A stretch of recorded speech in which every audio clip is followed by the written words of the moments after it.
Hello, dear friends. With the chilly months ahead, it's been vital to keep our immune system strong and our body stressors low. For the past few weeks, we've been exploring how nature's aromatics can keep us healthy and resilient in the face of physical and emotional triggers. Her essential oils are powerful defense against infectious agents and the ups and downs in life. However, there is an aspect that is often overlooked for supporting immune, brain, and overall health. And this is the exposure we get from the chemicals and the toxins found in our food, our water, our personal care products, and cleaning agents. Their harmful effects can create a barrier to creating the vitality and healing responses that we desire.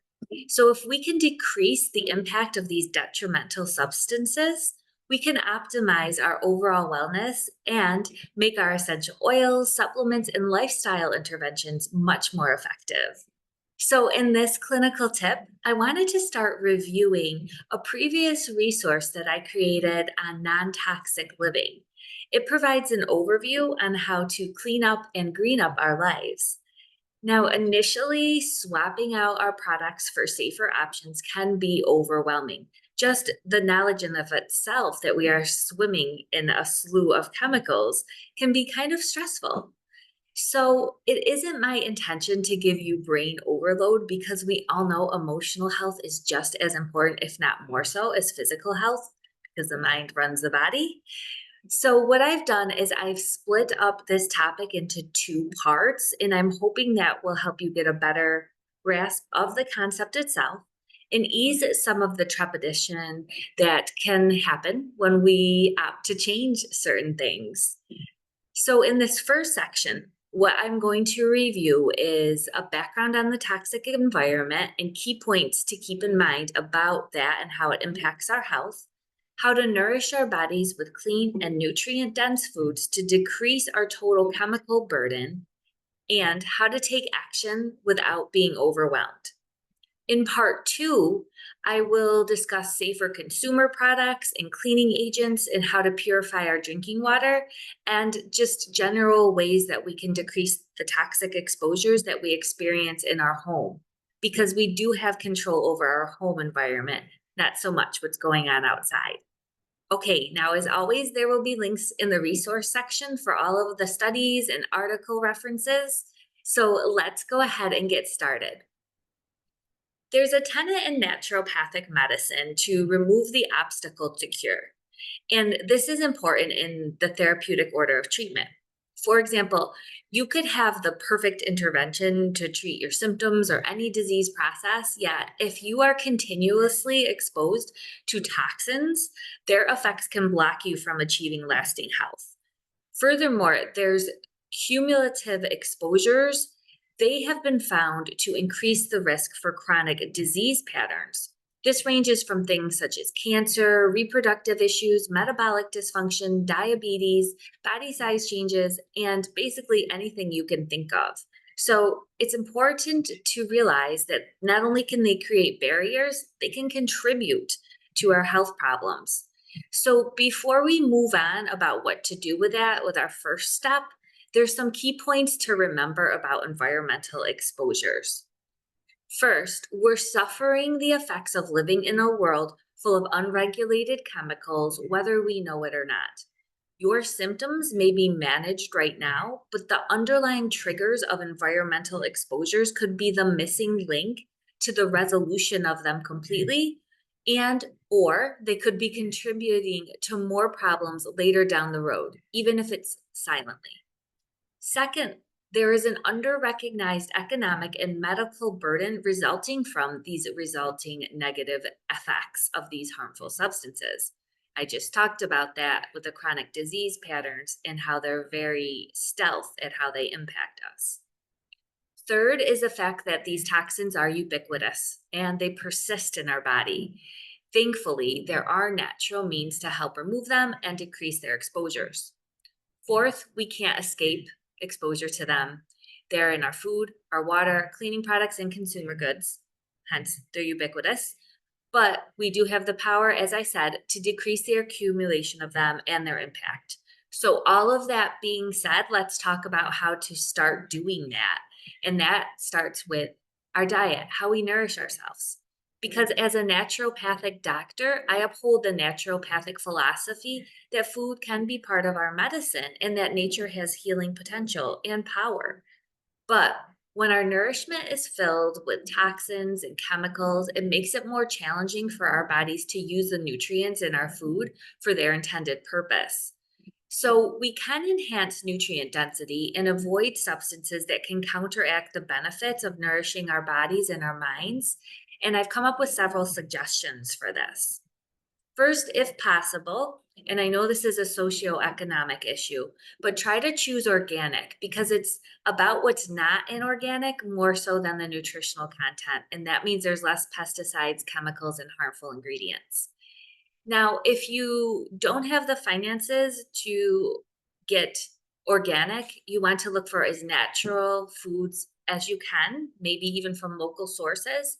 And there's a list by the Environmental Working Group called the Dirty Dozen, where they go through the top 12 fruits and vegetables and produce with the most pesticides. Those you want to stay away from. They also have an accompanying Clean 15, where those are the ones that have the least pesticides and probably safe to consume if they're not organic. The second thing is consuming low mercury fish because mercury is a neurotoxin. Now, there is some evidence that selenium can counterbalance this impact, but still, if we can decrease the risk or decrease the total exposure, that would be optimal. And we know how good omega-3 fatty acids are for the brain and the body. So, some low risk seafoods include sardines, anchovies, and small varieties of salmon. You think of kind of the fish that are on the low end of the totem pole as far as predators that want to eat them. So those are the ones that have the least accumulation because they're the smallest. Another suggestion is to use glass over plastic. This will avoid BPA and other plasticizers leaching into your food. And this is especially important if you have a microwave.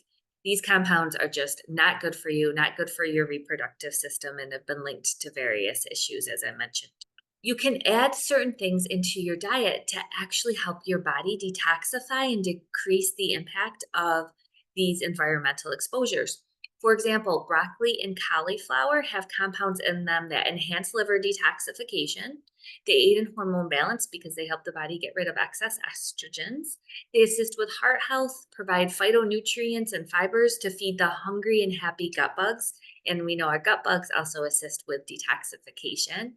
And eating fiber rich foods in general just decreases the levels of these persistent organic pollutants. So eat your veggies and your broccoli and your cauliflower. Another thing you can do, which isn't directly related to diet, but it's sweating. So this reduces heavy metals and toxins that may accumulate from the consumption. This is either through a sauna or through movement.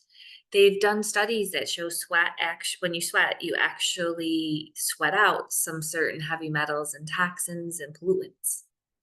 You might want to consider the need for chelators and nutritional supplements to help relieve total body burden because these can speed up the process, especially if there's been a long term accumulation.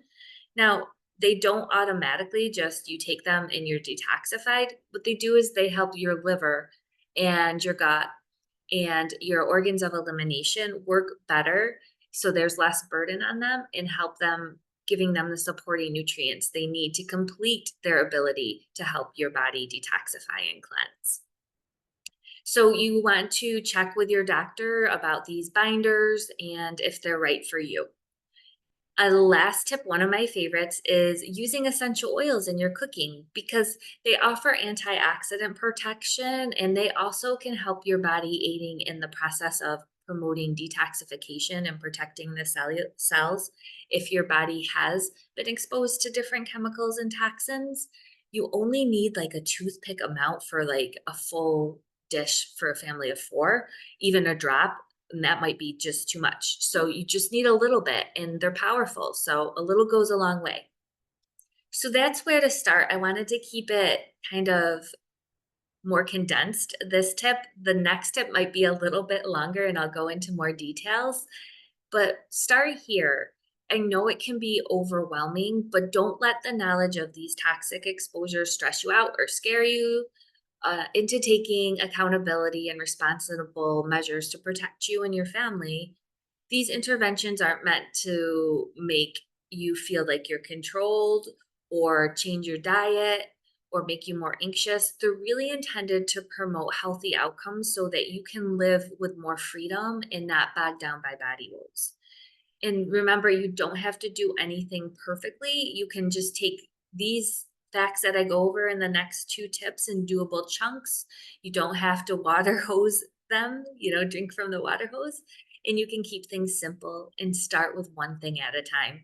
Maybe you'll just start with changing up plastic with glass. Maybe you'll start with introducing more broccoli into your diet.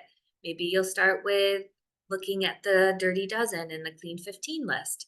Just take one thing at a time. And what you can do is bookmark this post. And as you go through kind of the checklist, you can always just go back and as you need it. You don't have to do it all in one day. In fact, I wouldn't advise you to do it all in one day. I'd advise you to get good at one thing and then move on because that way it'll stick. All right. So I hope that you can use this information to support your emotional and physical well being. Remember, next time we'll talk about personal care products, how to decrease exposures in your home in general, talk about cleaning agents and water purification, some of my favorite filters. I even have a little list of what certain filters do and what they take out. So that'll be fun.